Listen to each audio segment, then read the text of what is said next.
There we go, and we're live. We'll give a little bit for people to come in or whatever, and a little bit to set in, and then we'll do a little introduction.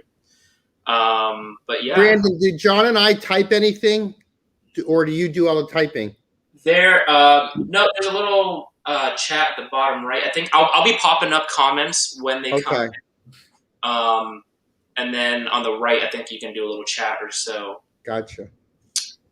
So I think that's how we do it. John, how do I look? I look good. I went to makeup an hour ago. Yeah, you look really good, man. You Yeah. rocking the tan and everything. My haircut like Wednesday or It's something. like 82 out right now. It's cold and rainy here. Yeah. And this is also going to be posted after we are done. I'm just going to go on my channel, so if you guys want to check it out, or anybody seeing this now, it'll be reposted. Okay. All right, we'll go ahead and do just a little introduction to get us started for the people who join in. All right. My name is Brandon Robles, guys, and I am with CommonGroundFinds and the SideHustleExperiment. This is my first time with Max, first time with John. I'll tell you a little bit about myself, as maybe some of you may have not seen me.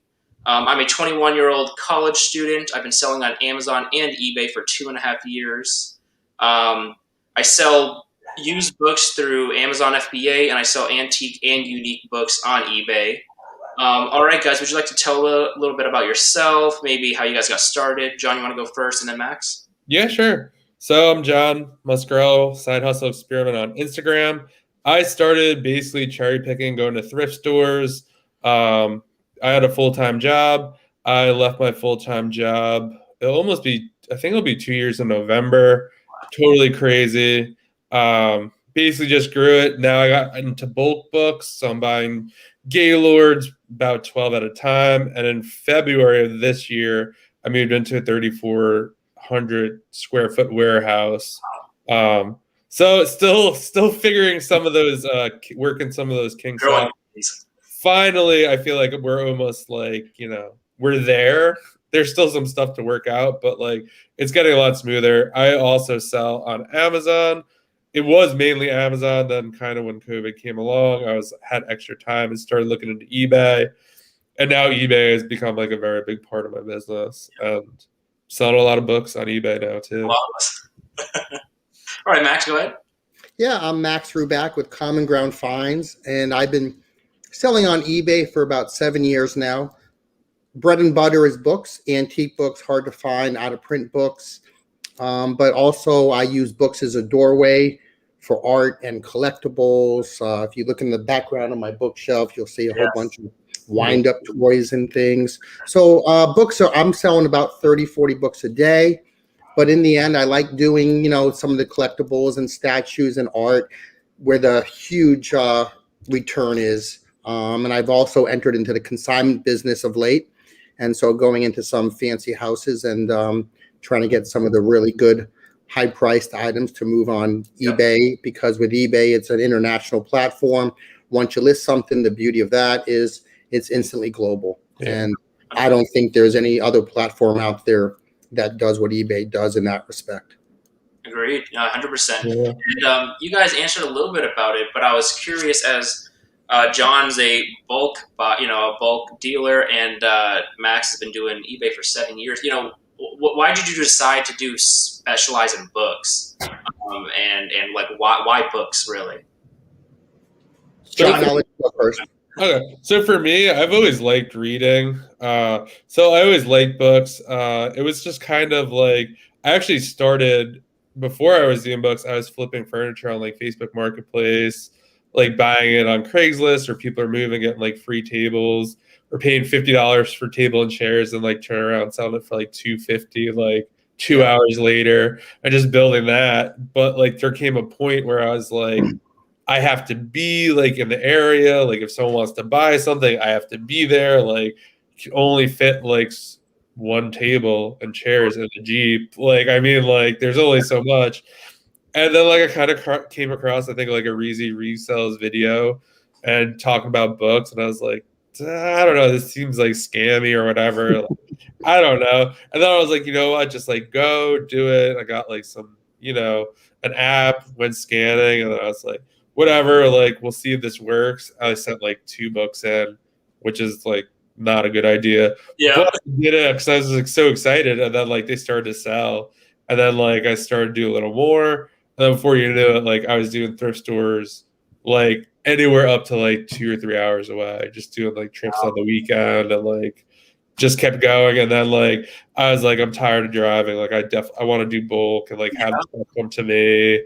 I mean, that opens a whole nother set of problems, but like Right. it's definitely like bulk over cherry picking. Yeah. John, were you making the jump to doing Gaylords and pallets within a year of doing the thrift stores, or did it take you longer? It might have been like a year and a half. Same here, actually. Yeah. Yeah, I think about a year and a half. I was doing like, I guess like it doesn't like what I think of bulk now, like buying Gaylords. Like I was doing like free book pickups, and like some of that is like bulk, like some big time, like Right. you need to rent like a van and like clear it out kind of stuff, or like clearing out a book sale. But yeah, for the most part, about a year and a half. Yeah. Even down here in South Florida, we get calls all the time about just take my books. I mean, I don't even want them. Get them. Someone passed away or whatnot, and they just want to get the house cleared of books. So we're always running around, with the bulk books and trying to find out which is the good ones, which are the ones that you got to throw away and whatnot. 100%. But that seems to be a very national thing. I don't think there's an area nationally that doesn't face that. Yeah. So I think books are plentiful. Yeah. Oh yeah. I mean, even for me, I think I was doing about a year and a half of going cherry picking, going out and to all the Goodwills and stuff. And I kind of missed that, but because that was always exhilarating. But some days you had awful days. You just couldn't find anything. So maybe a scanner came in there and scanned through all your books. But then I did this big deal with this estate sale. I bought those 12,000 books, and I'm currently still going through them. But and got the warehouse. Yeah, I got the warehouse. I'm trying to clear it out, trying to downsize a little bit. And it's taking a little longer than expected, but I'm learning a lot of stuff from Max and watching your videos, John. So, I'm just kind of learning. So. And as long as your sales are going up, you have no complaints. 100%. 100%. So, Max touched on a little bit, but why did you choose to sell on eBay, sell on Amazon? John, you do both as well as I. Why do you guys do that? Max, how about you go first? Well, I was an English major in college, so I've always been a reader, and I just always have had books in my life, as you can see. And about 10 years ago, I started looking at the idea of selling some of them, and I learned how to post a book on eBay by watching a YouTube video. There weren't that many YouTube videos back then, but there was just enough to become dangerous if you wanted to be. And I remember listing about 3 or 4 books. Took me about an hour back then. Wow. And 2 of them sold within that day. And I think once I first heard that ka-ching for the first time, something from your house, from your bookshelf, yeah, it didn't take long to sink in, like, this is something I could do. I was a high school teacher for 18 years. I just retired last year from teaching. Wow. To pursue this even further, but I just thought that with my knowledge of what I have in books, because I worked in an antiquarian bookstore for many years when in my 20s, that I could sort of, go to thrift stores, look at the spines and know what to take. And I did that for a couple years, just going to thrift stores and just getting the really good stuff. But throughout the years, the past 5 years or so, there's more competition. I think you both would agree. And it's becoming progressively harder to find the real great finds at thrift stores now. But I think, John, we talk all the time about this. They're in Gaylords. Those great books are still in Gaylords. And I don't think it's unusual to find a $200 or $300, $400, $500 book just in a Gaylord, and a book that doesn't look like it's special at all. And I think the more time you're around them, you become acquainted with what to look for, and I think it becomes easier. So nowadays I do some Gaylord work, and I'm looking for those diamonds. Yeah, 100%. Yeah. I mean, I built an entire business. I retired from teaching, but I built an entire business just on the books and the art and the collectibles, where it didn't even make sense for me to be teaching anymore with the income that was coming in from this business. And I'm still growing. I mean, if you go to my eBay page now, Yep. it's going to be saturated with Charlie Brown and Snoopy and Peanut stuff, because I have this giant collection that I got, 4,000 pieces. But if you can go in between that stuff, you're going to see, a lot of high-end books still being sold on a daily basis. Yeah. This is a question for both of you, but they asked, with your love of books, do you ever keep any for your personal collection? Me, no. I need the money right now. So. John, I'll let you go first. Yeah, I do. Probably not like the antique kind of like high-end books. Like I don't know, it just doesn't do it for me. Yeah. I did come across like a bunch of oh god, Easton Press books the other day, and I was like, wow, I haven't come across them in a while. I'm like, these are so nice. Like I was like, yeah. And then I started looking them up. Like, oh, I'm gonna sell them. Like, I mean, like whatever. I will like take like business books, personal development books, stuff like that for the most part. But other than that, mainly sell them. Yeah, I was outsourcing, and I was scanning through books back when I was mainly doing Amazon, and we were at a book sale. I'm scanning, and I'm getting like $10 profit, $8, and then I scanned a book, and my girlfriend was like, "Oh, I love that book," and then I went to look at my phone at cha-ching, it was worth like $140, and I'm like, "You don't love it that much. I need it." Back in the early days, no. The longer that I'm in this business, the less emotional attachment I have to books. I'm not a collector. It's all business with me now. 20 years ago, I was more of a collector. But I go in the homes all the time, and people just have tons and tons of books and whatnot. And there, it would have to be something very special, a signed presidential copy or something, yes, for me to really hold on to something for a long time. But in the past year, I think I had a signed Millard Fillmore book, and that sold within a week of having it. But I don't have an emotional attachment like I did. I have an emotional attachment to the works of literature, to the things I read, but that I keep in my memory and whatnot. But the physical book itself, let's price it, let's list it, and let's sell it. Yeah, 100%. Get them out. We talked about it a little earlier, but I want to touch back on the Gaylords. So we all know about this whole Amazon limitation thing and how it's killing Amazon FBAers. John, you do a lot of the Gaylords and stuff, but how would you suggest Gaylords now? And would you suggest them for eBay? Like, how is that working out? So we're in a big testing phase right now. So before this all happened, like the Gaylord, I was thinking like I'm gonna get truckloads, and I was in talks, and like a bunch fell through. Like I had stuff lined up going to the warehouse, and then like I don't know, there were some shady people in the game, and like stuff just kind of like fell through, and so I have like a really good source right now that's like. It's good. I mean, some stuff's really good, but like it's decent. And yeah, once the limitations hit, I was like kind of freaking out a little bit. I was like, I don't know, like I'm gonna do OA, and like I have all these videos about, but like I never really just like sat down and was like, all right, like what does this like really mean? Like how much is it gonna go away? So I started doing like some merchant fulfilled, which isn't. I don't love it. It's not terrible. Yeah. It's just like I feel like now I have almost like 4 different businesses. Like it was just Amazon and eBay. Now it's like Amazon FBA, merchant fulfilled, eBay, and then I do a lot of like I have like a lot of different buyers for like CDs, DVDs, that's cool. Books, history. So like that's a whole other like aspect of it. But yeah, like now, like someone actually came to my warehouse, like. They actually work at a local brewery that we really like, and she like follows me on Instagram or whatever, and she's like, "Oh, I want to get into reselling." I was like, "I don't know if I'd go the book route at this point."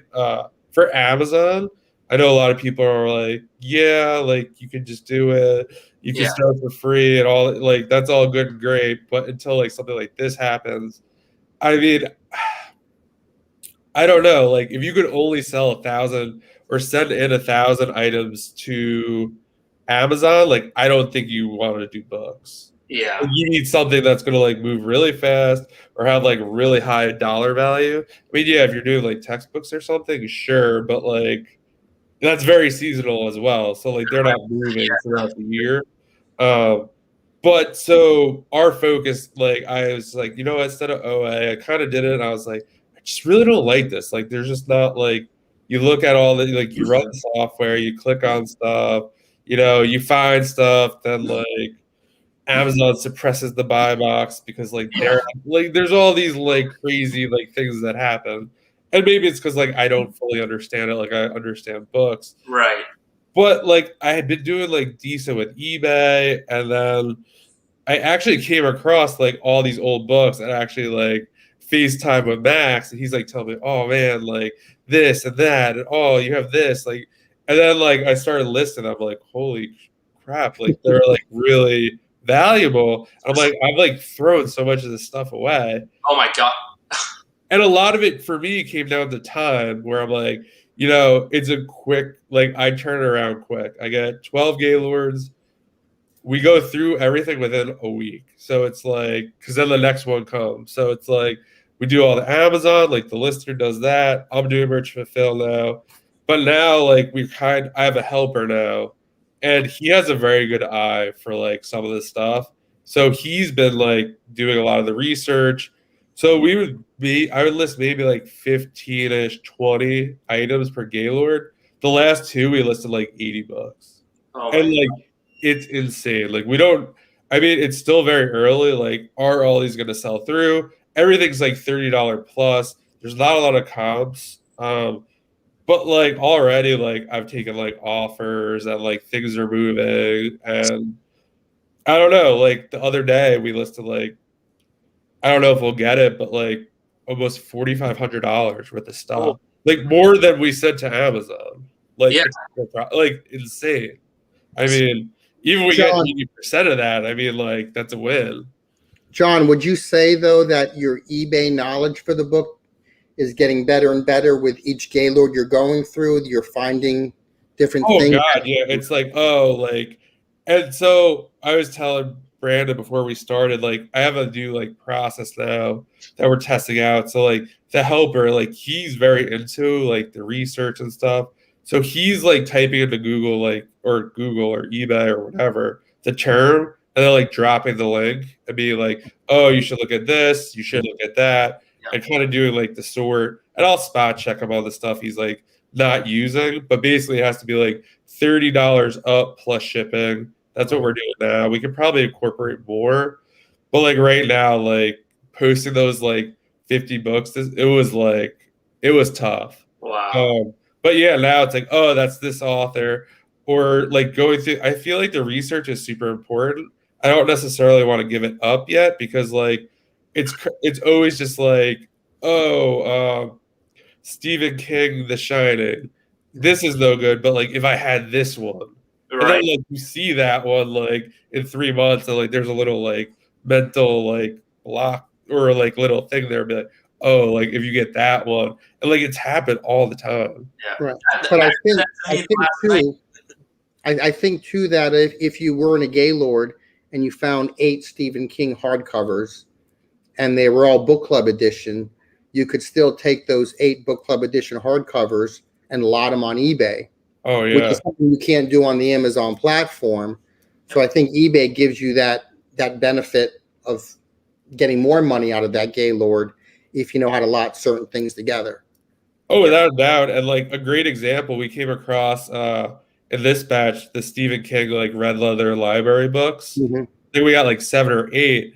And I was like, out of curiosity, I was like, I wonder if like they're listing on Amazon, because like sometimes like if it's good on eBay, it sells more Yeah. on Amazon, and kind of vice versa. And there's like nothing. Like I was like shocked. Yeah. And they're selling on eBay for like 100 plus. And like, Why do you think that is though? crazy.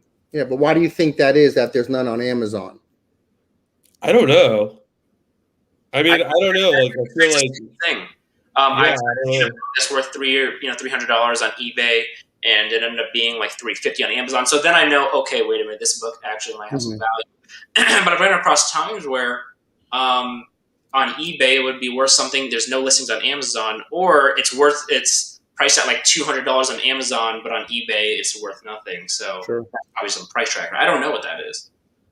The difference of platforms always fascinates me. But I think, you can always monetize a Gaylord just doing it all, though. But I think what John said, time is the issue. You can pull out 50 great books from a Gaylord. You still have to research them because you're going on intuition and gut instinct. Yep. And you still have to type it in and find out what you can find out.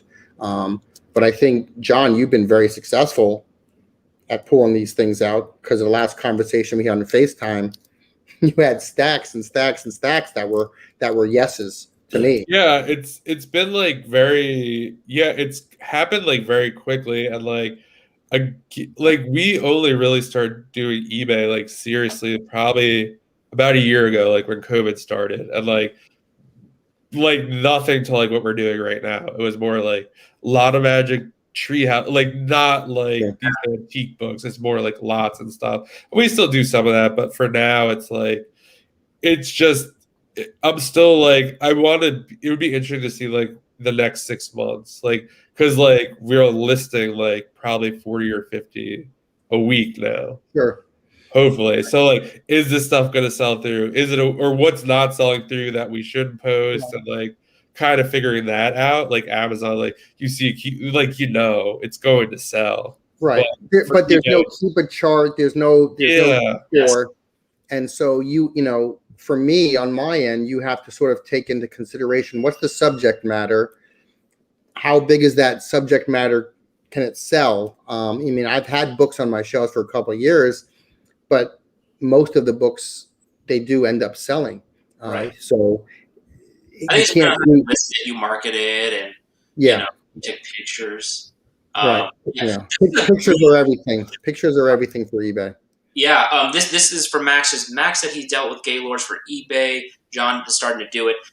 How do you recommend to get through Gaylords quickly, especially on eBay? Is it just what's good, or you search everyone?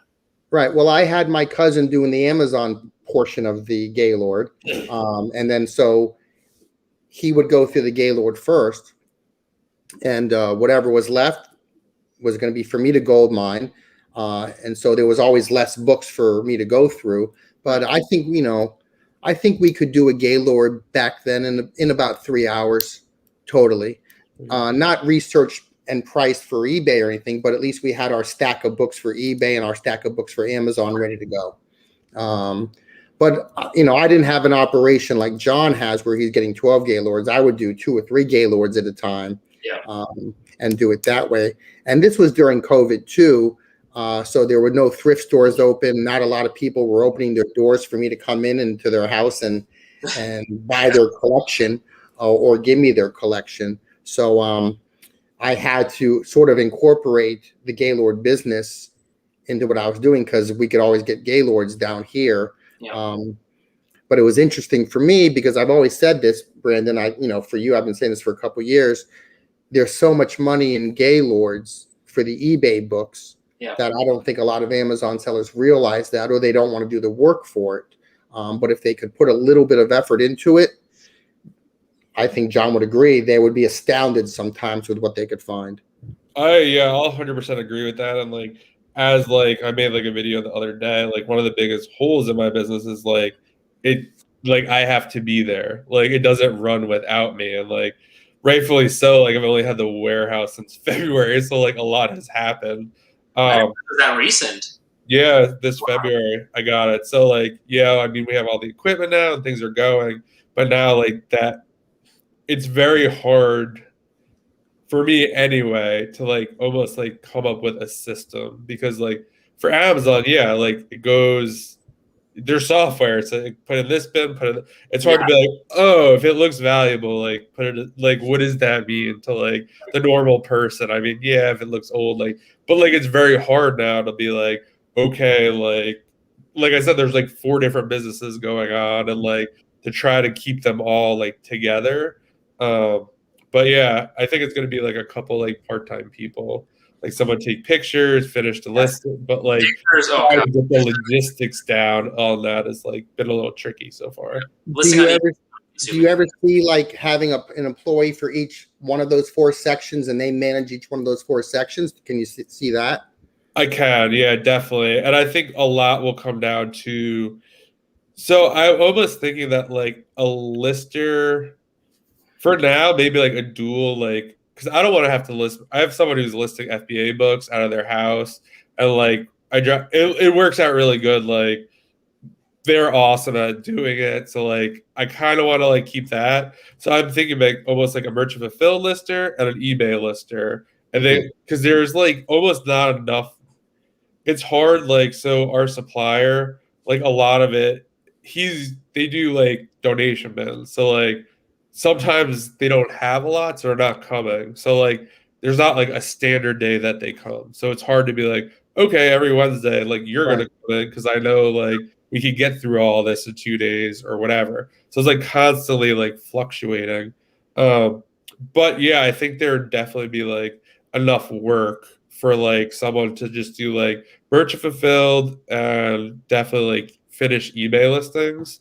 Because I think that where I not waste a lot. Like I think I would definitely want to do the research. I think that's one part. Like I actually enjoy it, Yeah. and like it's actually helpful to like know this stuff. Um, but yeah, like the shipping, the scanning, like that kind of stuff. Like the one person who helps me now, like I said, he has a pretty good eye for like, and like he's found stuff that I would have just kind of glazed over, and I'm like, wow, like this is insane. Well, I'm glad Um, we're talking about this. So this is my question for people that are getting into it, and even someone like me. Like, when is the time to start considering getting helpers? Like, when do you know? I mean, when you just can't handle it all, or like, you know? for me, it was like I love to like work. I love to make money. Like I would go like 24/7, like if it was possible. And like yeah, I like taking a break in a case, but like even like after like 2 days, I'm like no, like I'm ready to like get back. Like I just took like 2-3 days off. I'm like Guilty. ready to go. But yeah, it basically when it became like too painful. Like it was like literally impossible. Like I was literally doing 12 Gaylords a week out of a storage unit by and listing everything. It literally went like I would get there at 6 in the morning, go through all of them, come home, have dinner with my girlfriend, maybe like hang out for a half hour, then list books Oh, till like 10 at night. yeah. And like just church and like kind of, and then there was like an eBay proponent that was like very small. Um, but yeah, and then like when I got the warehouse, it became like if I don't get, I'm gonna lose so much more money. Like I can't list 50 books without the helper doing like the first research, like keep everything else going. And now I need like more people. But I would say, yeah, until it's too painful. Like I wish I did hire people earlier, but it's like super scary. Like, and for me, like I would say like try to do with friends. So my first employee or helper, actually, I used to work with them. And like they DM, I was like, oh, what can I help you with? Like one of those Instagram. Yeah. And like they're like, oh, like, or by any chance you hiring? I'm like, oh, like funny.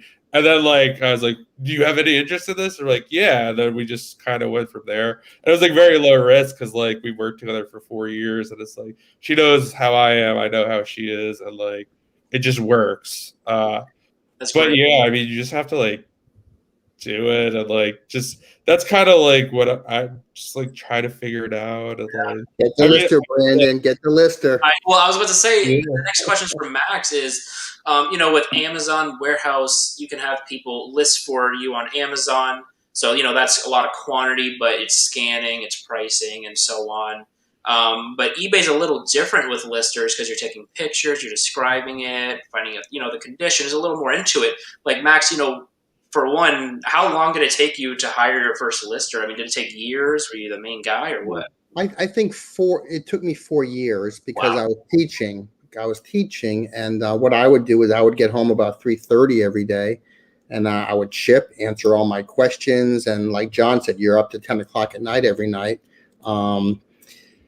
And once I started doing probably 20 to 30 books a day or 20 to 30 items, I knew that I needed some sort of help. But for me, the help, I wanted the help to be in shipping and listing, because I want to do all my research and whatnot. So I now have 3 part-time employees who work for me, and they're in and out of my house all day, every day. And we're probably putting up 50 to 100 listings a day.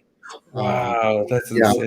But I think you have to grow in this business, though. I don't think you have a choice to get the items up. I mean, I hate when I have boxes and boxes of books just sitting in my warehouse, not being listed. I need to know, I need to get them up because I know I want to get them sold.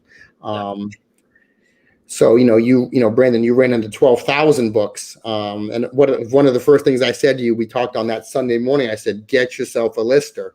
Yeah. Because I actually have one now, because I'm trying to downsize. So I've just been going through the books, and I have a smaller storage with all my profitable books. Right. What you're talking about is books and books full of money that's not listed. So I actually got someone that's helping me list now, but it's still like catch up. I got to list myself. I got to go through them, pack, and even shipping orders is a time consuming thing. And if you're doing it all yourself, you're listing, you're shipping, you're answering questions, you're dealing with a return or two. I mean, it just takes up time. And then if you have to call eBay, you're dead in the water for an hour. So, I have these 3 listers who come to my house, and all different parts of the day. And it's sort of like a factory operation where one comes in, one goes out, another one comes in. But I like seeing my active inventory going up and up and up, because I am trying to grow the business. Yes. There are some bookstores out there. I have about 10,000 items, but there's some that have 50,000 items and 100,000 items, all books, on eBay.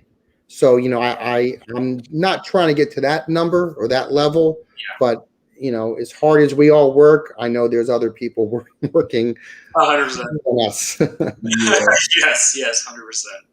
So how does the lister process work for you? Like, I have obviously an FBA lister. I am really trying to almost not outsource my eBay, but I'm having trouble with almost the shipping, right? We're only shipping 2 or 3 items a day. Maybe there's merchant fulfilled. There's 5 books. So we're talking 10, not enough for maybe an hour of work in the morning.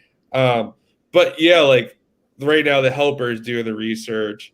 I'm finalizing it, creating the listing, pricing it. So almost how does your lister or your process work? Yeah. Because it seems to work. If I could turn the camera around, you could see the kitchen table and the stacks of books awaiting her. But I price everything. Everything gets an index card with some information, price, weight, all that good stuff. And I'll just leave the stacks of books on the table for her. She's very, very good at what she does. She's probably better than I am at the stage of the game. She's in.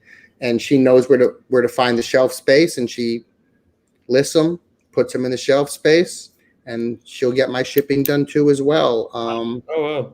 And hi, Allison, if you're watching. And she does such a great job. She even got her boyfriend involved, so he's working for us now. And they're just both very professional people, and they help grow my business unquestionably. I do know Max. I mean, Max had the pictures you've posted on your Insta, you have a ridiculous amount of stuff going out. Yes. Your wall. I mean, is there what kind of time estimate is that to ship out? Well, okay, here's a little life hack, I guess, for eBay or Amazon. If something sells and they pay for it instantly, I try to get it packed within the next 10 minutes. I don't wait till Sunday night for 75 orders. I'm shipping, or at least I'm packing throughout the weekend, all day. So if something gets paid, I get the envelope, I get the bubble wrap, I get the business card, and it gets pushed to the side of the wall instantly. Yeah, So, I kind of let mine build up a little bit, like, and then ends up being like an hour and a half thing. Like, okay. yeah, I don't, I try to be quick because I also like the feedback when you send someone a book and they get it way quicker than they ever thought they were going to get it. Yeah. I like that feedback when they say that, because I think that helps other people make a decision to buy from you as opposed to your competitor who may be selling the same book. If they know they may get their book very quickly, that may be the effect where they buy from me and not from them. I think this is a good question for listers for FBA and eBay. Do you pay per hour or per listing? What do you guys do? I do per hour, so it's as do I. Yeah, as do I.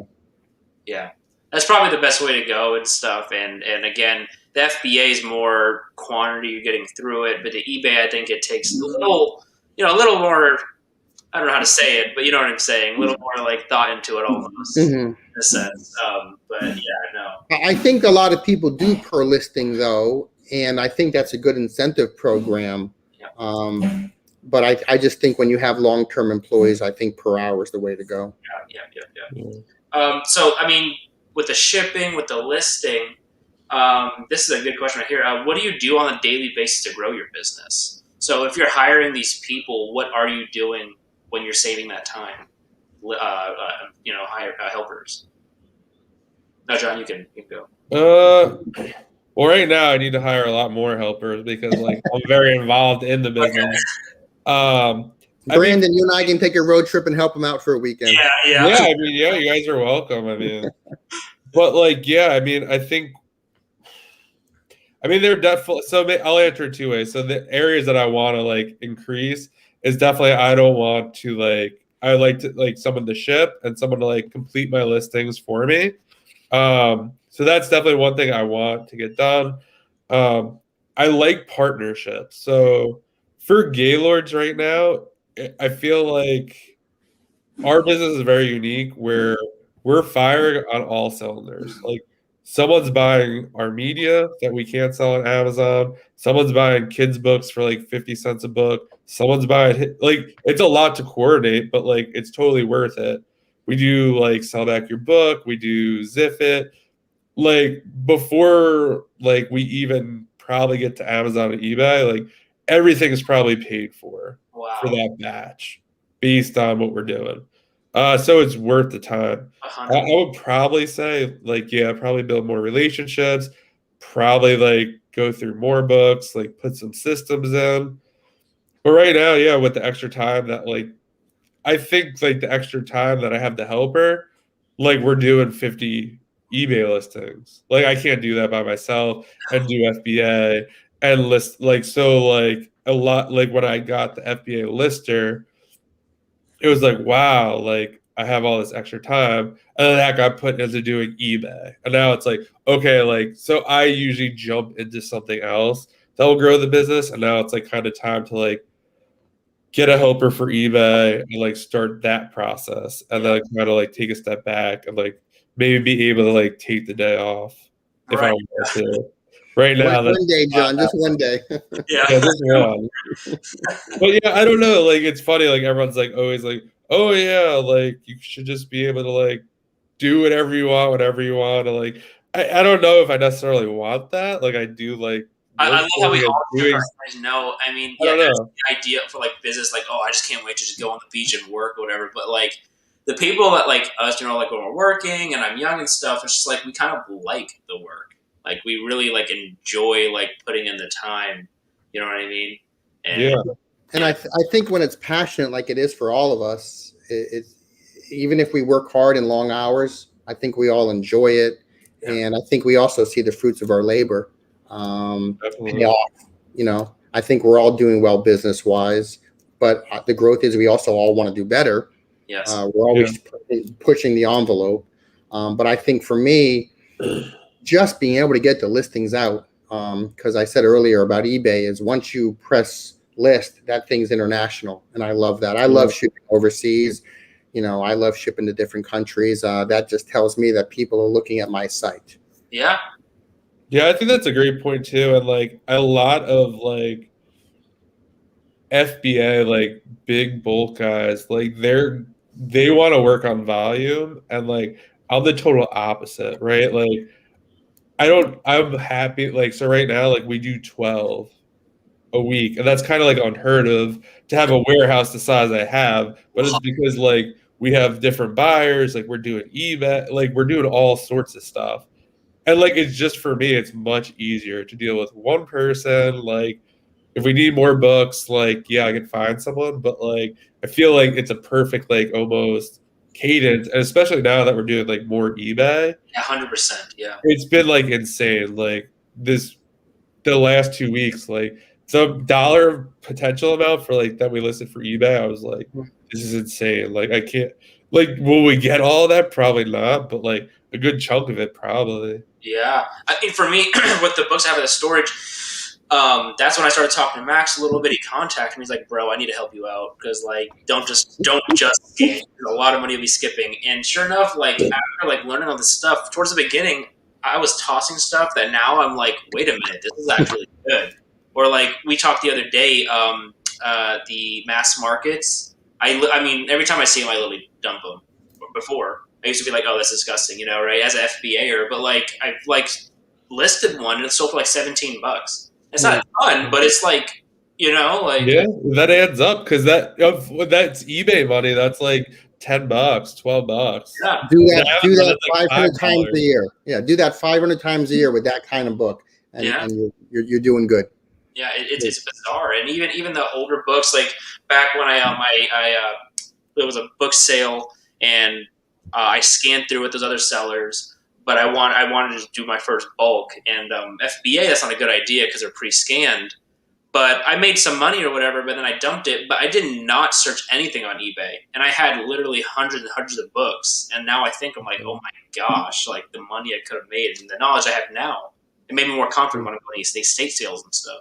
I do think that's one of the biggest tips. Like if you look on Instagram and YouTube, it's like go faster, go faster, go faster. Like no, like go slower. Like take some time, like look it up. Like if you have space, like I don't know, like when I look at like, so the other day, me and the helper spent probably 8 hours each, like doing all this research, and like it seems like a lot. I'm like, this is ridiculous. Like I don't even know, like, is this the right thing? But like for like the total dollar amount that like we could potentially make, I'm like, we should do this more.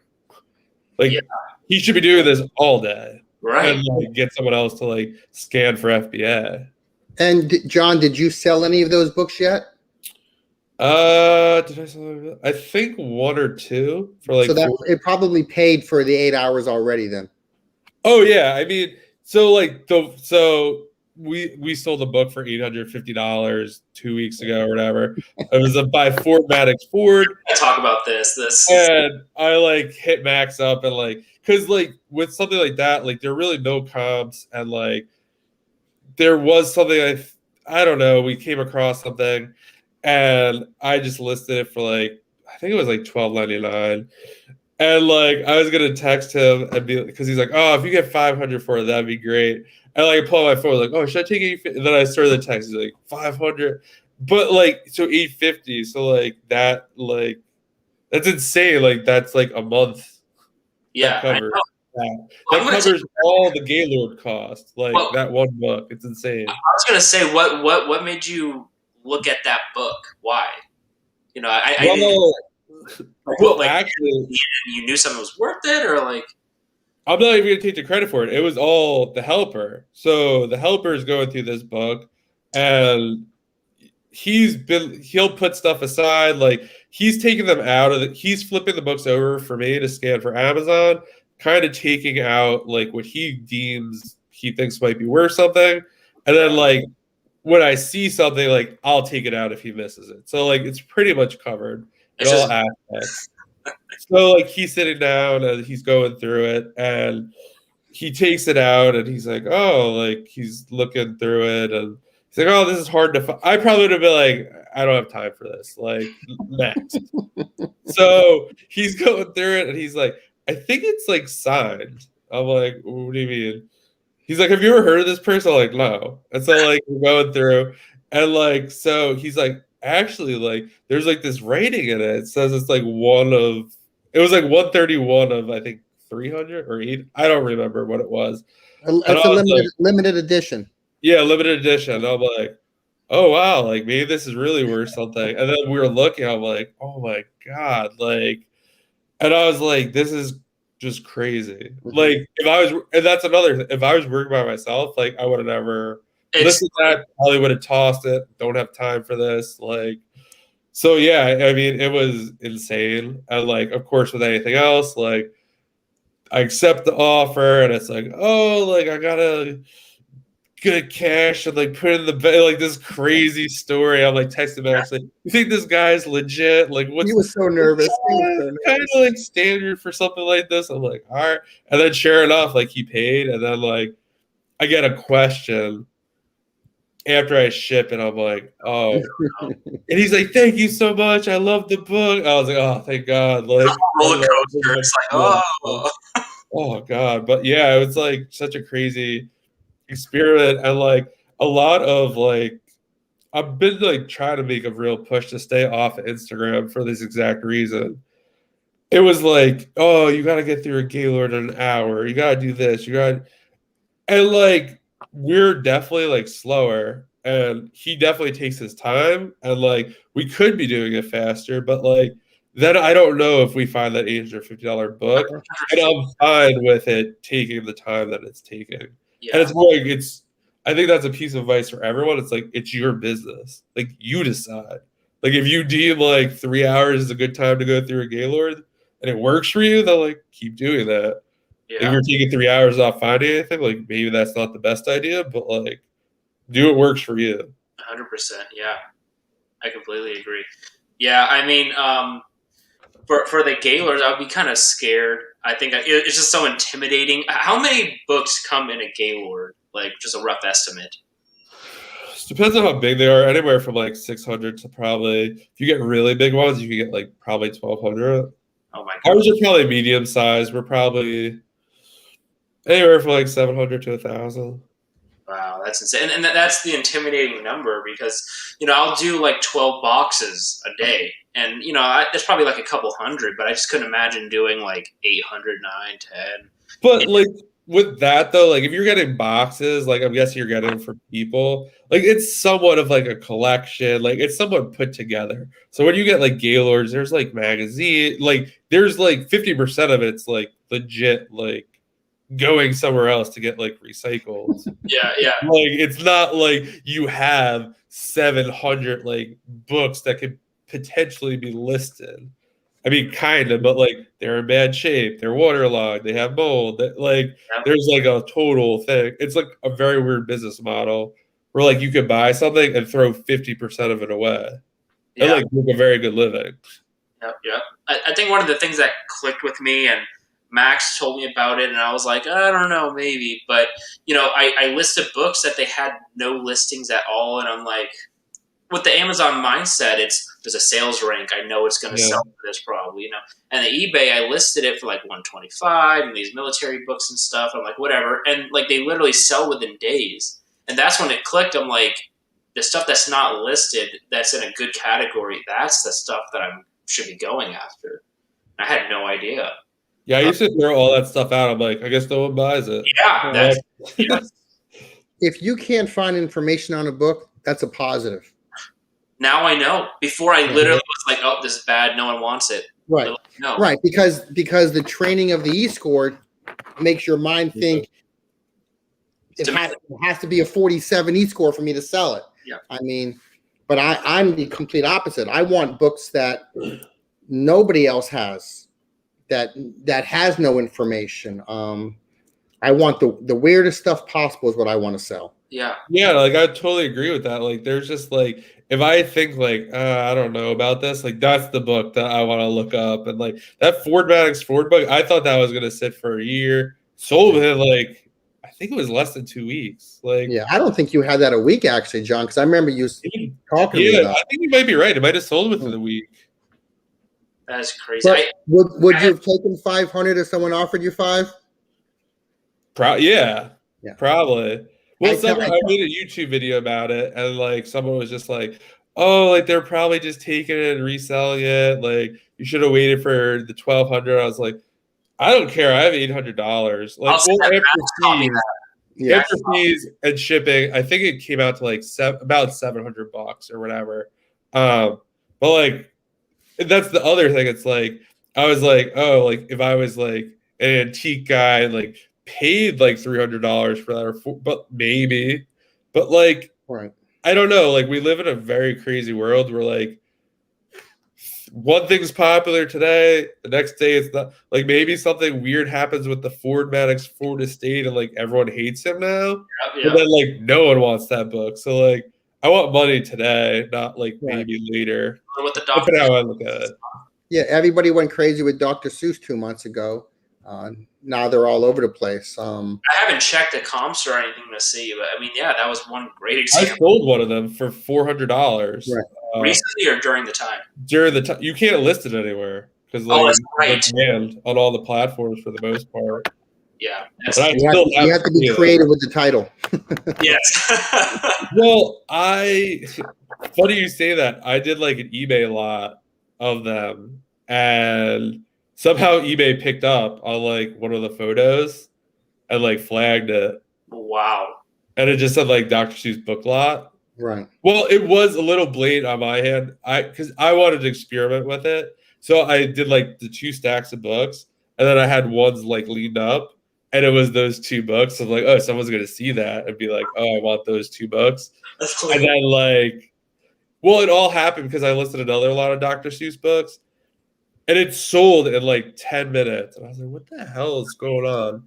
And it was one of the books. I didn't know it was actually one of the books that was in there. I'm like, what the hell? And then like I tried it again and then got flagged. That's the same thing happened to me. I had I think I've told this story before, but I had this game manga book, and it was pretty explicit, to say the least. But anyways, like it was just like cartoons or whatever.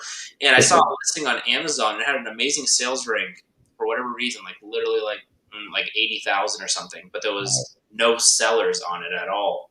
So I listed on there. I'm like, well, I guess I'll get the quick cash about 50 cents, and I listed it.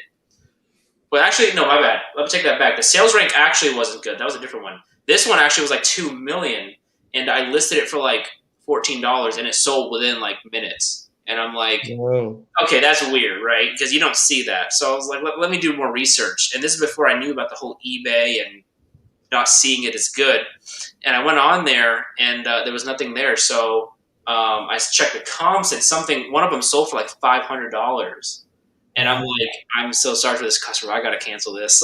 Like, I can't. Like, they knew what they were doing. So I listed it on there for like $450, and someone said, within a day or two, oh my gosh, I've been looking for this book everywhere. I cannot believe I found it. Like, would you do was it like $425 or it was something like that? And I'm like, yes, 100%, you got it. And I shipped it out. But that shows that just because the sale ranks is bad, just because there's no listings on eBay, doesn't mean it's not a good book. So I'm surprised daily with what sells.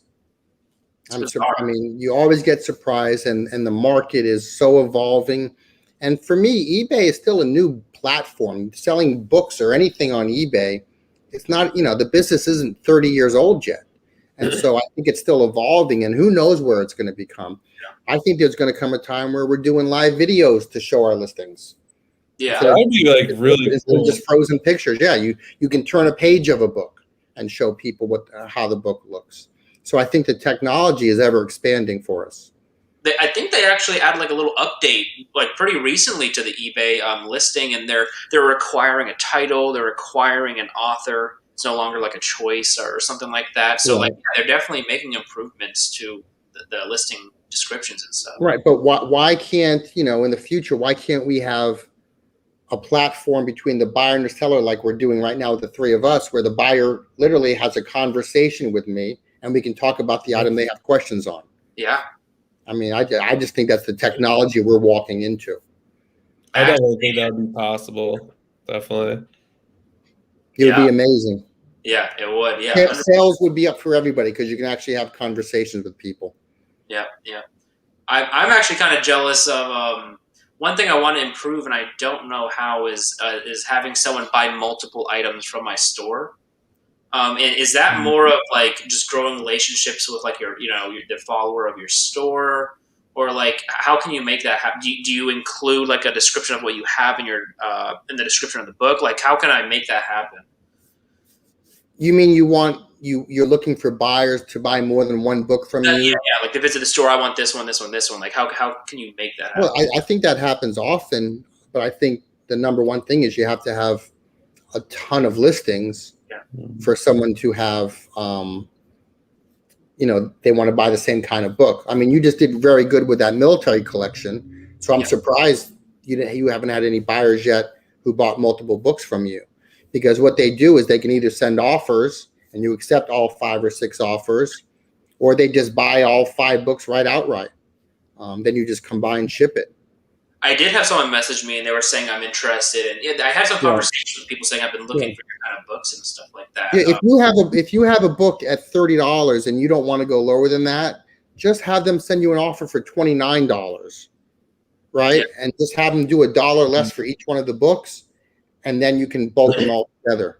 Yeah, I think so too. I mean, it's always the best feeling when you're like, oh, I get to keep put one thing in, or multiple box. Like it's amazing. But yeah, I mean, I think I probably get buyers like that daily who are buying 2 or 3 books. I had a guy last week who bought 20 art books from me. Wow! It was all on one. It was all on one thing. He just offered me $1 less for everything, and I just accepted. So then I was able to put them all into the combined shipping box. Wow! So it happens all the time. But I think don't have enough listings yet to do that. Yeah, you got to have a couple thousand. Okay. 300 maybe, but like I post it's out, like it's very hard to maybe now that we're listing like 50. That's my problem. It's like selling, and I'm like, oh god. Right, but if you had 300 books of the same sort of collection, you would probably find that you have buyers who are buying multiple books. Right now, you're going through different Gaylords, and so you have 5 history books, 12. So it's a little bit harder that way. But once you get to the 2,000, 3,000, 4,000 inventory mark, you'll sell multiples to a lot of people all the time. Yeah. Yeah. I mean, when I hit 2,000 in my inventory years ago, my sales were up, and now at 10,000, my sales are 5 times that. There's truth to the idea of having more inventory makes you more money. There's, the bottom line. You just have to invest in time to get a lister and get those books up there. I mean, you just got another warehouse, Brandon. So now you're paying a warehouse fee. Yep. I would rather use that money and pay a lister. Yeah, that's a great point. Yeah. I know what you got in there. I know what you got. You got all those modern libraries. Let's go. Exactly, the modern libraries. That's my next thing I was going to ask is like monetizing duds on eBay, monetizing duds, how John does. He said he had a couple people that buy from him and stuff. But that's one example for me is I had all these modern libraries, and I'll do antique books and I'll list them, and I'll do like $10 literally. I just want to like get rid of them, and people will buy them. But the modern libraries, I'm doing like 10. I sold one within literally like 45 minutes for like $35. Which one was that? Do you remember? It's crazy. You remember which one that was? I'm sorry? You remember which one that was? Which one? Like which books? Yeah, which title sold quickly? It was a lot of 10. Oh, it was a lot of 10. Yes, yeah. It was just a random lot, and people are like, I want this one. And because of that, they're like, I want this one, and this one too. Right. So they ended up buying like 4 lots, and like they're all books I would have donated or like just got rid of. So that was a big thing for me as like a kind of smaller bulk kind of thing. But modern library, apparently, if you have a bunch of them, like list them. I saw them go higher from 35. I saw some go for like 80 for some reason. I don't know why. Yeah, some titles are scarcer than others on that, but they're consistent sellers.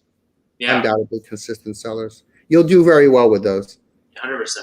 And that's really interesting too, like the modern libraries, for example, but like I don't think any of them are listed on Amazon unless I just haven't searched it up right. Like none of them. I don't think so either. Yeah, and the ones I found, like I found $150 one. It was like March or something like that with the dust jacket and first edition or whatever it was. But yeah, like, and they're not even listed on Amazon. So that's another example of, you're throwing away money.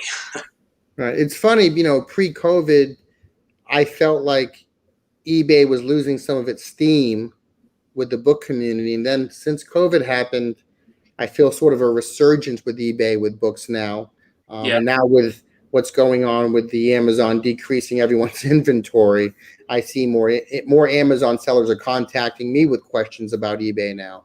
So I feel like there's a resurgence with eBay in the book market. Yeah. 100%. Yeah. So here's a question too. I know my favorite part, but do you guys have a favorite part of the business that you enjoy doing the most? I know the whole thing is like we like it obviously because we're doing it. But, for me, I actually like going through books and sourcing books. There's like an exhilaration there that I just love. Like, oh, I just found this, $40 book or whatever. Do you guys have any kind of part, maybe shipping or something that you guys enjoy? I like the research and like finding rare things. Yeah. I actually, to speak to your last part about like duds, like I do like lotting them up. Like that's one of our like bigger things. Like, so we have like an upstairs and has a lot of shelving. And so every Gaylord, like there's probably about like 20 or 30 like collection / sets that we're like actively building. Like whether it's Berenstain Bears or like Nancy Drew, like just putting them all aside, and then like one day a month, we take the whole day and like put them together. Yeah. And like there's like thousands of dollars. It's insane, but like it's a lot of work to like take them out. But now it's a lot easier because like we know what we're looking for. But yeah, I think like just almost every day, like it's just like thinking of more or like seeing something, be like, oh, I could lot this up, or I could lot that up, or like at least just try it and see if it sells. Right. Say with the modern library, like, oh, it sold within 10 minutes, but it probably took you like a day or two. But oh, should I do it? Yeah. I'll take the picture. Oh, it's gonna be paid to ship. But then like you did, you're like, oh wow, like I'm saving all these now, and like we're gonna do it again. Yeah. That's one of the most heartbreaking parts when you have an incomplete set. Like that hurts so bad. Yeah, that is. Got to buy that last volume on eBay. I have yet to have to do that yet, but I'm sure if it's an expensive one, I would. I love the hunt, number one. Yeah. But my second favorite thing is when you wake up in the morning and you see what you sold while you were sleeping. Yeah. That's how you start your day. Yeah, that's always nice. Yeah. You gotta love. Yeah, I know it. I have my thing on silent, but you go through, you're like, oh, 6 notifications from eBay. All right, like. Yeah, you're having a good day from the get go. Yeah. but the hunt is always the best part. Walking into someone's house and seeing what they have, and you have the knowledge to be able to pick out the great stuff. That's always fun. Yeah. Like if I was in John's warehouse and I saw the Ford Maddox Ford book, that would have been a jaw dropping moment. To be able to pull something like that out, because you don't see his signature all over the place. Well, that was the crazy part too. Like that, like it was in a Gaylord. Like there's 1,000 pounds of book. Like it's 1,000 pounds, and like it looked like nearly perfect. Like the slipcase wasn't beat up. Like it was nearly perfect. It was just crazy. It was meant to be. Yeah. I'm just curious about the Gaylords. Like, I mean, they're just like thrown in there, and I see these things. They're just like books on books and stuff. And I mean, are they still in good condition after that? Do they still? I would say most of them. I mean, so like we get them. We have like we don't have a dumper. I forget what they call it. We have a tilter. So basically, like it just like picks up the pallet and then dumps it on a big table. So it gets like dumped twice. I would say most of the books are in good condition. I mean, it's hard, like some of the older ones that are like 1800s, like those, like the cover falls off. But like I don't know, like maybe they're just like not like, I don't know, maybe I think it's different with a donation bin because people are like putting them into the slot, so you just can't like throw them and like I mean they get like busted and stuff. But I would say for the most part, like they're in decent shape. I mean, it's kind of like anything else. You go to a thrift store, not all the books are like in the best condition, but like, I don't know, enough of them are in good enough condition to make it right. Work. Yeah. I know, Max, you do eBay for the most part, and you've mentioned you do some Amazon because you're just around books, but do you do FBA or do you do MF for the most part? Yeah, I was doing about 4 boxes a week. Nothing major, but just because I'm around books all day, I had to invest in the Scout IQ. How you doing, Caleb? Same. Yes, and and try to monetize that as well. But I'm doing less and less as we go. I just find eBay more fascinating for me, and I would rather put my time into the research of a book than just scanning something. But that doesn't mean if I walked into someone's house and it was all Amazon like books, I would still buy the entire house of books, and then I would do Amazon. But I'm just around more eBay type books right now than I am Amazon books. And I have another part of my business right now where I have Amazon sellers like John, who send me entire gaylords of books that I've picked based on pictures they've sent me.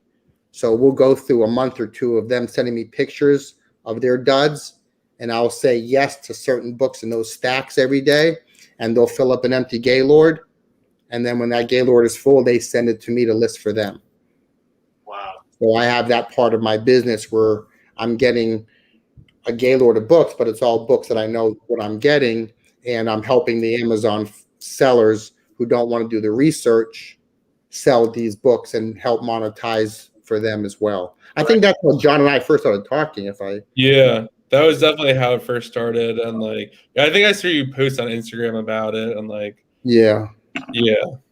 enjoy that end of the business. Because I have gaylords from all over the country coming in, and it's I already know what's in the gaylords. I just have to get them, do a little bit of research and condition report, and get them listed up there, and then make my consigners very happy. Yeah, I mean that's a big point, because these people are doing volumes, gaylords and stuff. Like, they're focusing on the FBA part, but they don't have the time to do that research for the books that end up being really worth it. A lot of money, especially to send it all the way over across the country to Max. Right. I just got a gaylord the other day from St. Louis. I mean, it came from St. Louis to Florida. And every time I do this with an Amazon seller, they're always surprised at what I'm saying yes to. And they always say what John had said earlier is, I used to throw that stuff away. And now I'm monetizing it for them just because they didn't know. But they get better too at identifying them as they go through more and more gaylords. And the more yeses I say to no's, they understand what makes up the composition of what we call an eBay book. 100%. Yeah. I think it's crazy. I've even sold little pamphlets. It's not even books. I've sold literally just small, there might be a military manual about something, or cookbooks, but they're a little pamphlet with 15 pages, and I've sold them for $8, whatever. It's not much, but it's what? Who's buying this? It's crazy. The world is your buyer. Yeah. And you're going to find someone for almost everything that you can find. And that's what makes the business as wonderful. That's why we're all talking now, because we understand how wonderful the business is. Yeah, 100%. Well, and because of that, what would do you think it's a good time for new sellers to get in it now? For Amazon wise, obviously the limitations, that's kind of changed the game for that. Do you think it is a good time for new sellers to jump in the book game, at least? I do. I think if you have a passion for books and you like going to thrift stores now that they're open again, I still think you can, without much work, I still think you can make, a part-time income without dipping both feet in the water right now. Yeah. It only, like John said with the Ford Maddox Ford book, it's one book, but it got him $850. I mean, it's crazy.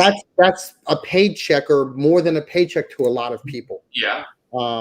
So imagine if you develop that knowledge of what a rare book looks like, a good rare book, and you start going to thrift stores and you can start picking out those $100 books. I mean, that's how I basically started.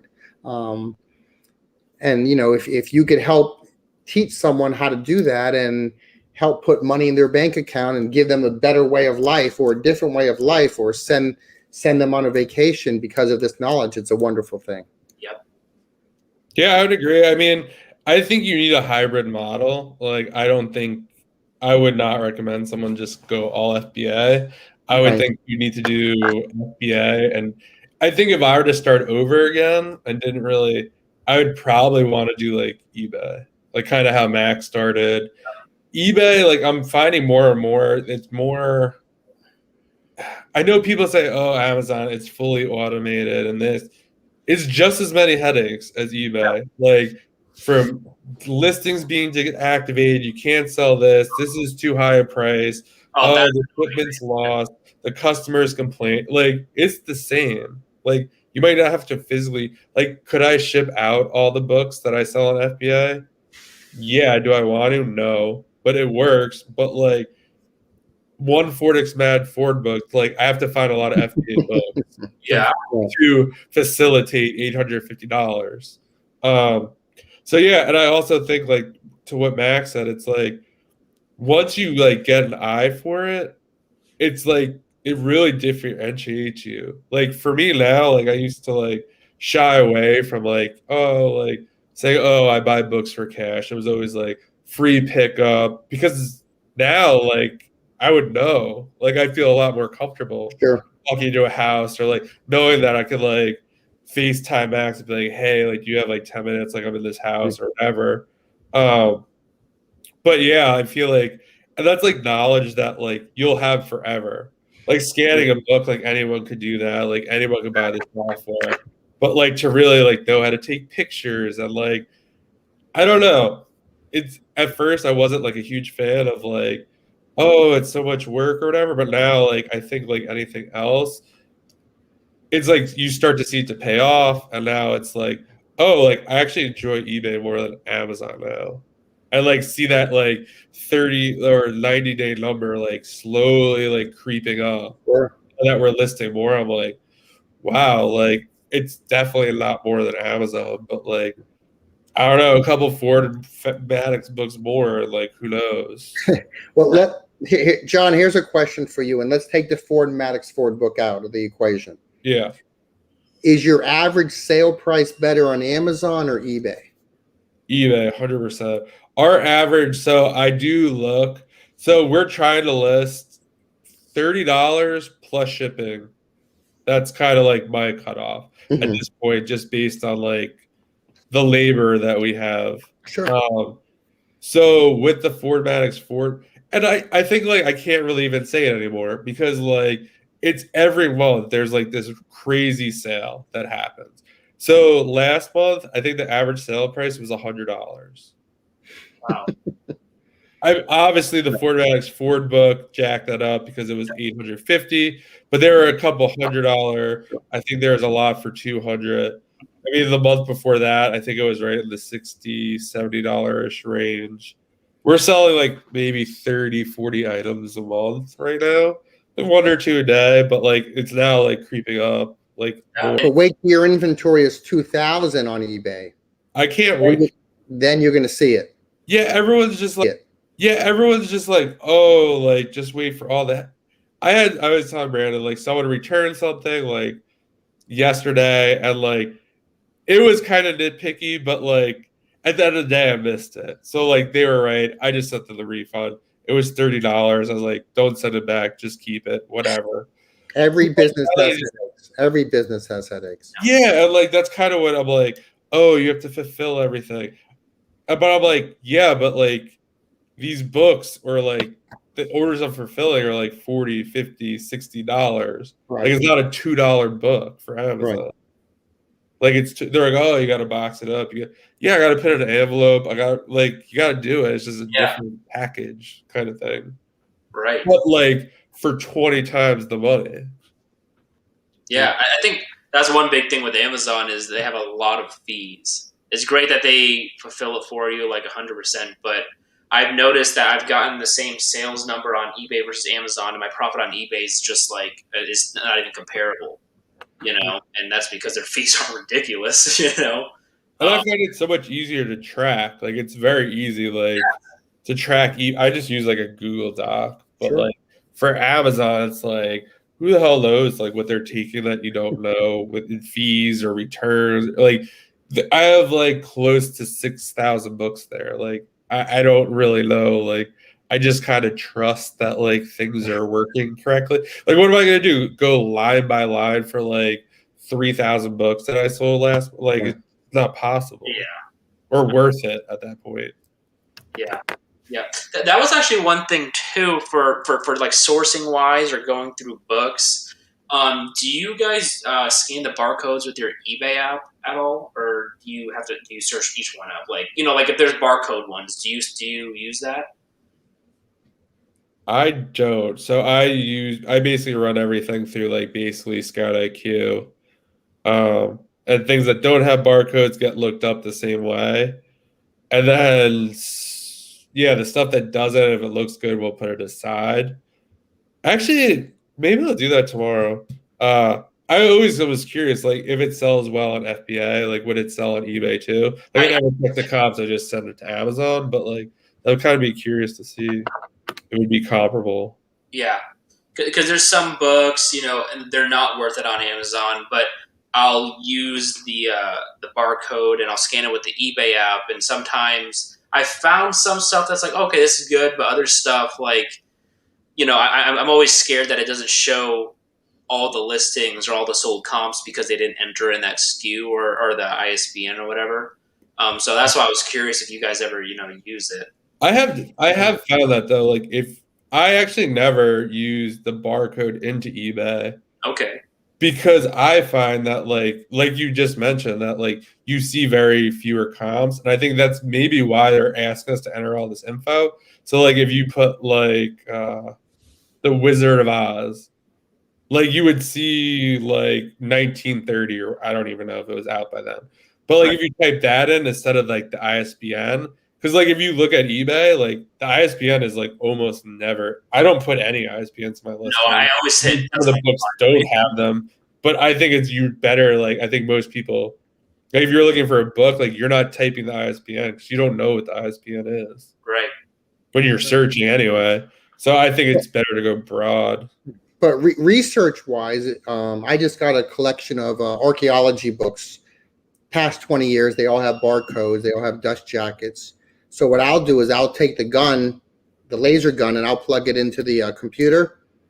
And as long as you put the cursor into the eBay bar and you scan the barcode, they all come up. Really?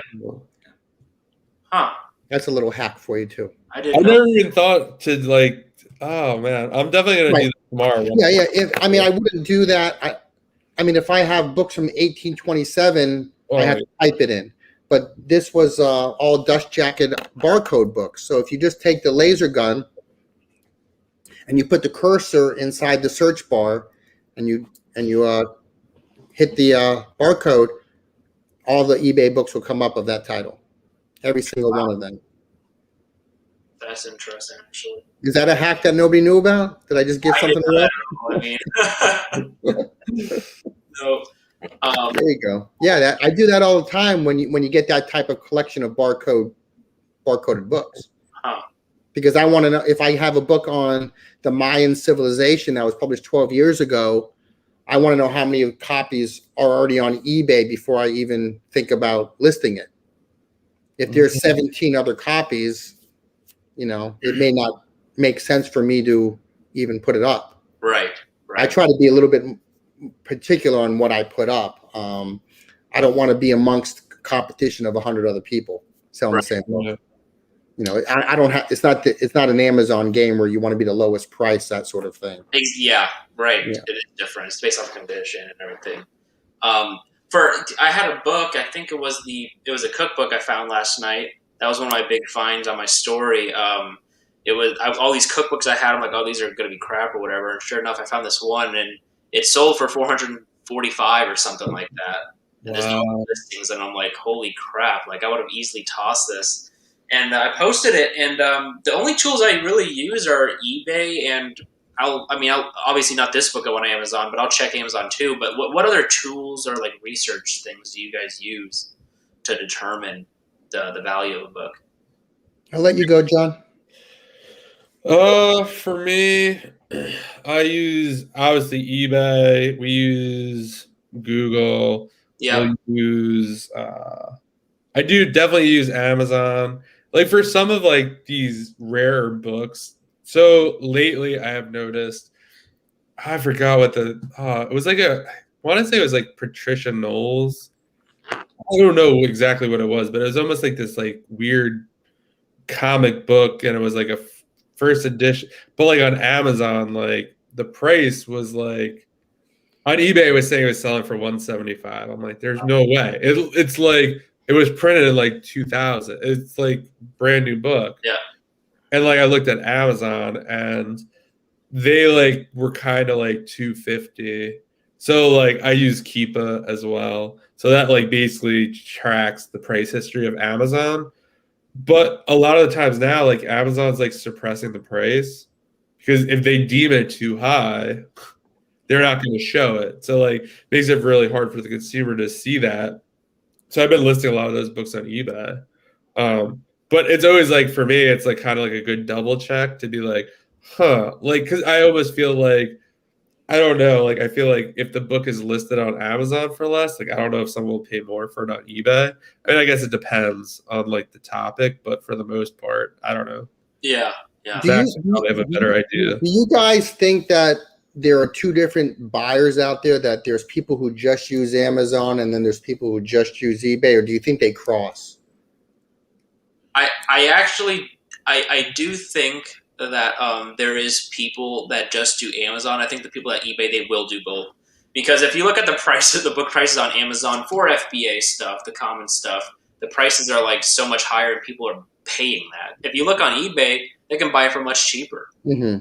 So I do think for Amazon, the 2-day free shipping is a massive convenience. I feel like people will pay that price, but Yeah, I do. I think they're different buyers. I do think there's probably like a hybrid. Like I buy a lot of stuff on Amazon just because it's easier. yeah, For me.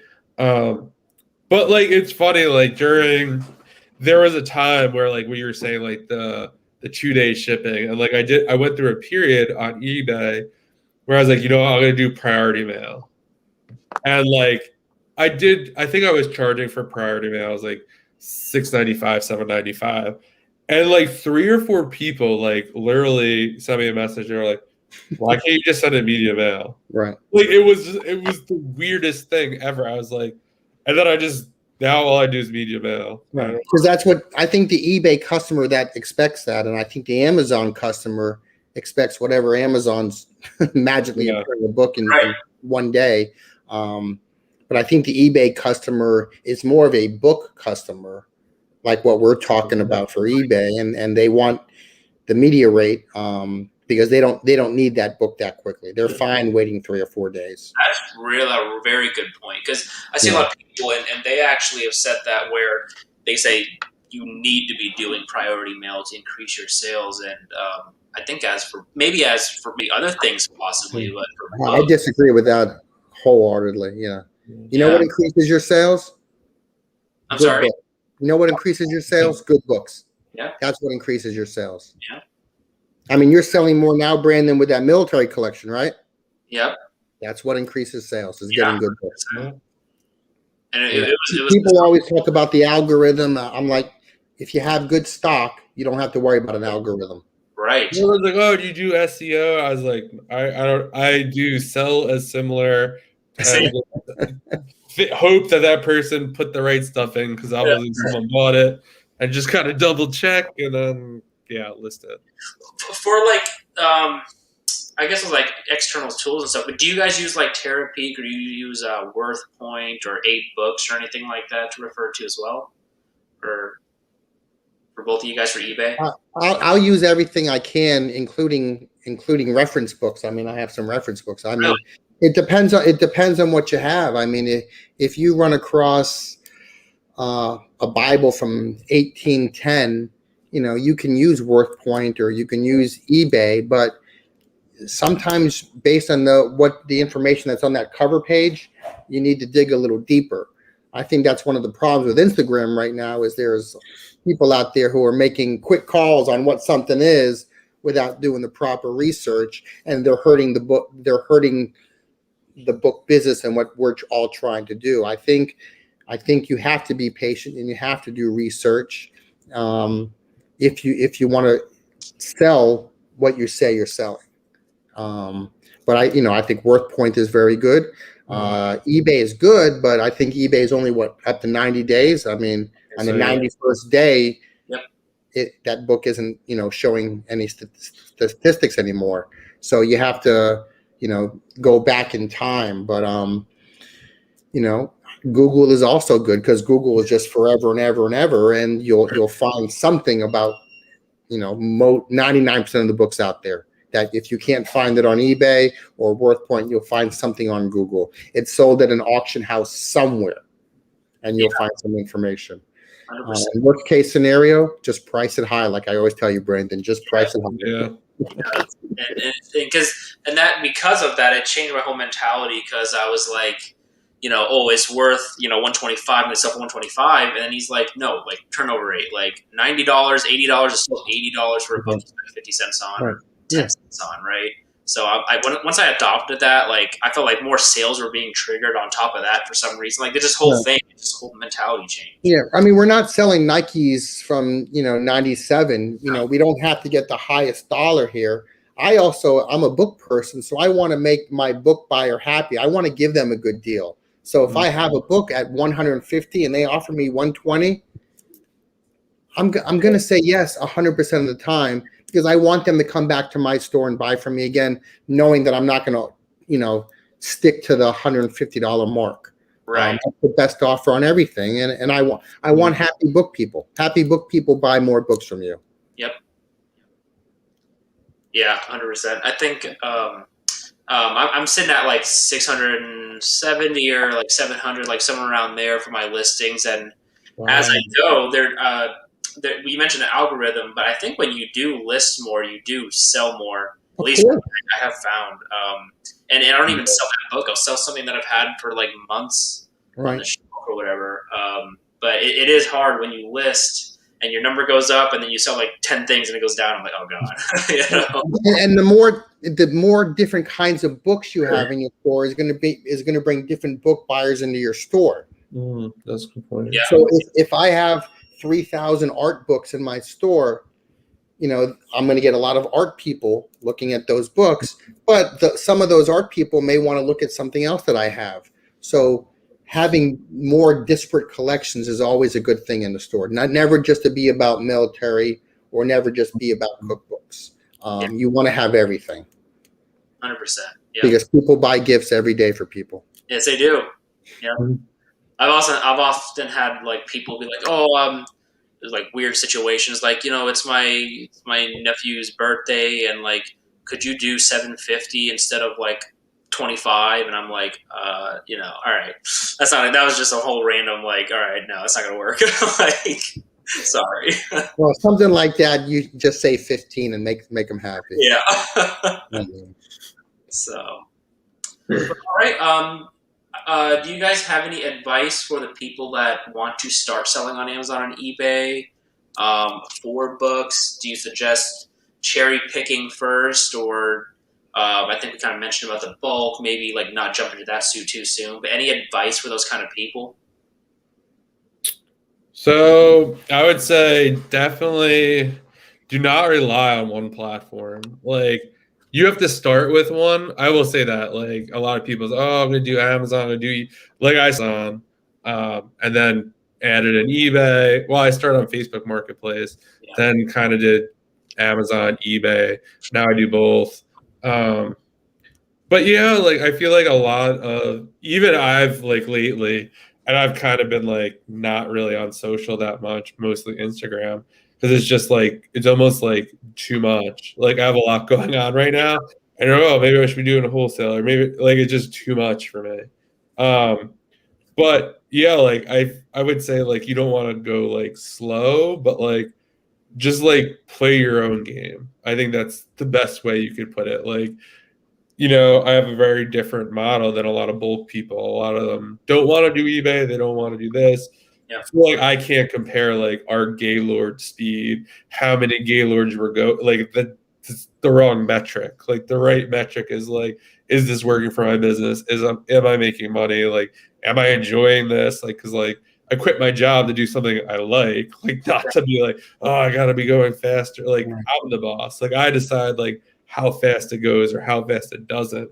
So I'd say like, yeah, play your own game. Like, and you know, a lot of people, like I DM with a ton of people daily, and it's like, oh, like, do I need a business? Like, no, like you just need like, I don't know, like let's call it like $250. Like, don't get duped into like you could start for free. Like, no, like you could, but like no, like it kind of works, but it doesn't. Like you need like to be like legit, you need somebody to buy stuff. Like you need some money for like when things don't go right or you make a bad buy.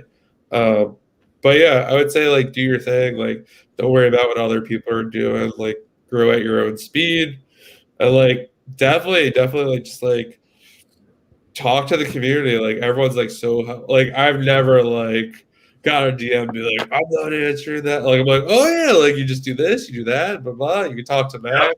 He knows more than I know about. Like it's just like a great community of people. That's right there with Max. He contacted me, and I'm like, oh, like, cool. Like, he knows a lot about books, and like ever since I've been watching your content and other people, and like once you get out in that community a little bit, like there's a lot of nice people in the reseller community that are always. And I contacted John to learn something about Amazon. So that's the way it works. You know, John and I have a great relationship. I mean, he gets the eBay information from me and I get the Amazon, and it's beneficial for both of us. I'm just trying to sway him more towards eBay now. That's all. Yeah. I'm there. Like I actually today, like I think there might be a point where like I am selling more eBay and like listen to you guys like kind of talk like almost sway into like going to people's houses and like buying their collections and stuff like that. And like instead of maybe taking on more gaylords and like finding another source, like, deal with the people. And I have found like all my like dud buyers I found like on Facebook Marketplace. And I have been taking the time to like cross list from like eBay to Facebook Marketplace. And like I have pulled like some of like the rarer books on like Facebook. But like it's more for the reason to like make the connection. Right. That like maybe they're gonna like have if they're buying this book, like they probably have some other books like that. So like maybe one day like they have my card and they're like, I'm ready to sell some books or something. Yeah. So like kind of like bringing the buyer to you, or I'm sure Max goes to a lot of places and then like, hey, my cousin's in the same situation. Like, will you take a ride an hour away or whatever? Yeah. Like kind of being known more. Yeah. I think. Yeah. Which is my great piece of advice for everybody is don't be afraid to make a business card. Yeah. Make business cards and just pass them out. Yeah. Business cards are huge. Yeah. You can get 500 cards for like $25 nowadays, and you're going to get business from it. So anybody who wants to get into the book game, I'm all for it. I love helping people out. Same. It's exciting. And if you love books, I think eBay is probably the way to go because at least you can see what sells. On Amazon, it's a little bit more vague. It's more numerical. But visually, you can use eBay to see what's selling, what doesn't sell. And I think that could help you in the thrift stores, in the maze of the thrift stores. Yeah, I definitely think that too. And like one of the big like realizations I've been telling a lot of people lately who were talking to me about Amazon FBA, I was like, Amazon doesn't need you, right? Like eBay does. Like eBay doesn't have anything to sell without like the sellers, right? Yeah. Like, they don't. I mean, maybe they could go buy some stuff or whatever, but like Amazon's buying stuff. Like you don't want to sell paper towels. Like they're gonna go talk to Bounty and like get paper towels for people. Like they don't need you. Like eBay. Like I just feel like the customer service is better. Like they're all about. I feel like they do a really good job of like seller and customer. Like they seem to have the right balance from the situations I've been in. Anyway. I found for even from the RA people out there and stuff, I've tried it a little bit, and I'm definitely looking into it. But Amazon, I swear, you'll find a good product or that's something that's selling quickly but good profit, and then you look at Amazon's like at the price you buy for in the store. And I'm like, oh my gosh. And the same thing with books too. They undercut what other people are selling them for. And it's crazy. I think that's a really good point. Like, because Max said it before too. He's like, I want the books no one else has. Like, you can't go to Walmart and get that like Ford Maddox Ford book. Like, there was 4 listings, and like none of them were the limited edition copy I had. And it's just like, and I think that's the other thing. Like, to share the knowledge. Like, like there's not like these books just everywhere, especially when you're doing the rarer ones. Like, Yeah. based on your location, it's not like, oh, like this iPhone just came out and everyone runs to the Apple store and the price tags. Like, you can't do that. Yeah. Someone really liked your quote, Amazon doesn't need you, which is, it's seeming like that almost. They make, I don't know if, I saw some metric or something, they make quite a bit of money off of individual sellers and stuff, but Brandon, that may be the title. That may be the title of this episode right here. I know it.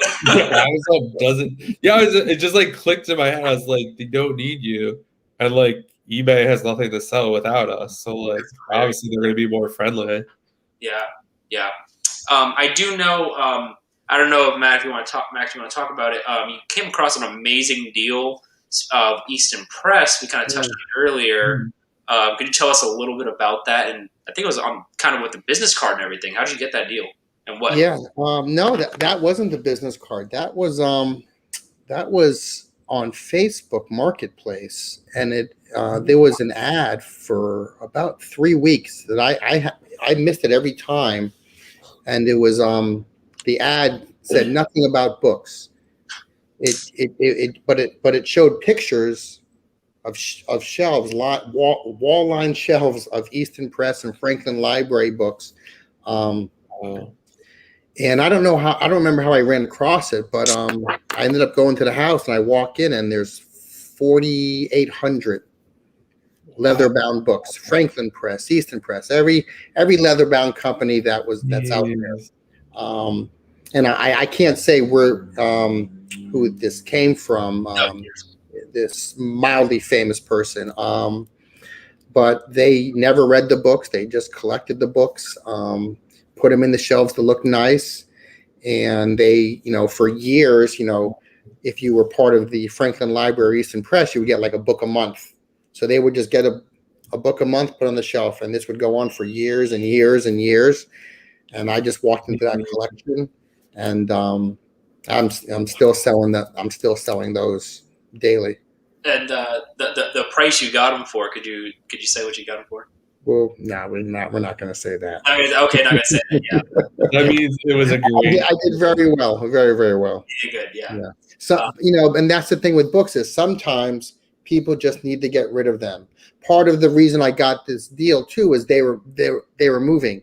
They had less than 2 weeks to get out of the house, and when you're in the book business and you have all these books, you got to get out. You got to call someone to take them out. And it just happened to be this collection, which was amazing. I don't think I'll ever find a collection like this again. But you never know. Oh yeah. The more business cards I hand out, the more business I do. I mean, that's a fact. 100%. Yeah. And one of the final questions I have for you guys: what do you consider your best sale of all time? We all have one. And you guys have been selling for quite a long time and sell a lot, but there's got to be one. You go first, Max. Wow. I have to be careful here. A couple years ago, 2 years ago probably, I sold a collection of something for $40,000. But it was about 65 boxes of, I'll say, books and ephemera. And I had one organization purchase all 65 boxes from me. So that was by far, and I was still a teacher at that point, and it was amazing to make almost your annual salary in one buy or one sell.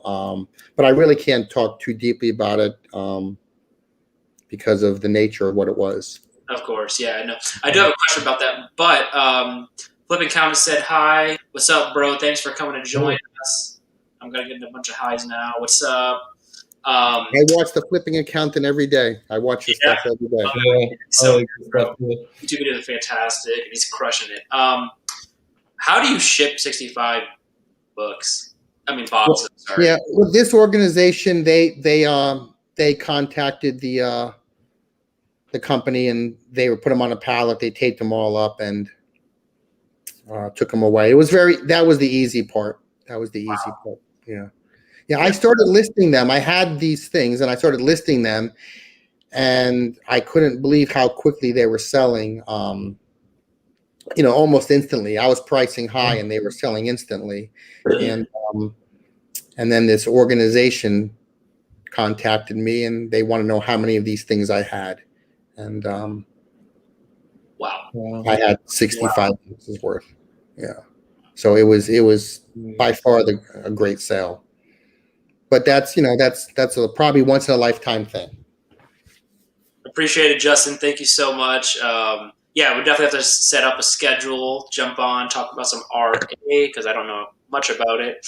But thanks for coming by, bro. John, did you figure out your favorite sale? I think right now it's the Ford Maddox Ford sale. It was $850. I mean, editions, signs. I tend to, I think probably my favorite sell ever. It's always, like I love the Ford Maddox Ford ones. Like that is definitely the best one. But I just really take pleasure in like the duds. Like the meat, there's something about getting handed like $1,500, $2,000 in cash, and it's just like stuff you would like just get rid of. Like I don't know, it's a weird feeling. Like I think everything's like digital now, but like the whole like cash thing for like duds or just finding, people to buy certain things. But that's a great niche to have.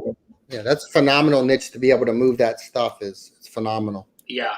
I mean, I think that's the most satisfying part is paying for the stuff that you invested, what stuff you would have gotten rid of, and then all the other stuff is just cash, It's just money. So what's your biggest sale or favorite sale? Yeah. Okay. We had someone, they said that they believe that eBay's customer service is much better than Amazon. It takes forever to get connected to Amazon, but like, let's talk to someone on eBay. I don't even know. Does Amazon have customer service?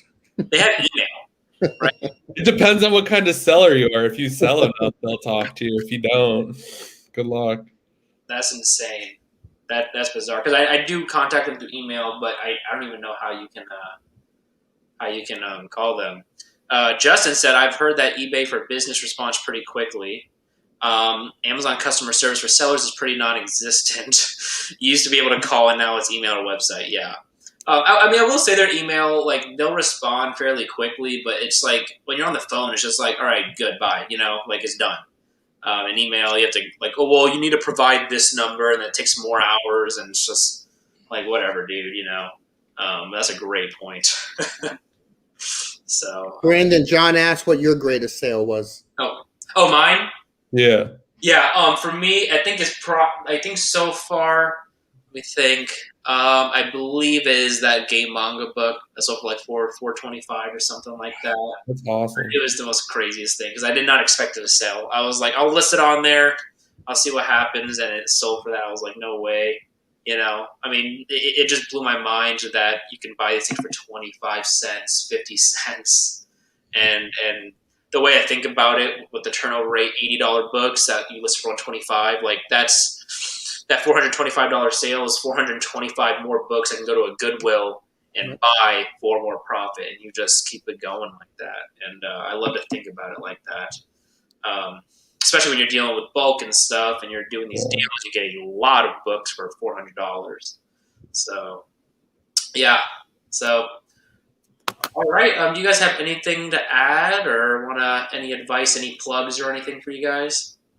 I'm not selling anything. Okay. I thank you for the platform, though, Brandon. It's the first time I've done this, and I've really enjoyed it, and I hope it leads to more.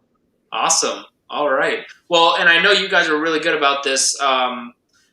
Feel free to DM these guys. You guys are fantastic. They're always willing to help. John has a great YouTube. He's dropping a lot of great advice on there. Max is always just responding quickly, and he's a great guy to meet and learn from. I certainly have. I think my business has definitely shifted because Yeah. I've got in contact with him, and it's only been a couple months. So it's pretty crazy as a 21-year-old college student. But other than that, thank you guys so much for coming by. Thank you so much for everybody taking a look at us and asking some questions. Hopefully you learned some stuff. Maybe we can do this again one time on John's channel, or we can do it Yeah, again definitely. here. I'd love to do it. All right, guys. Thank you for joining. Be good. Bye-bye. Thanks.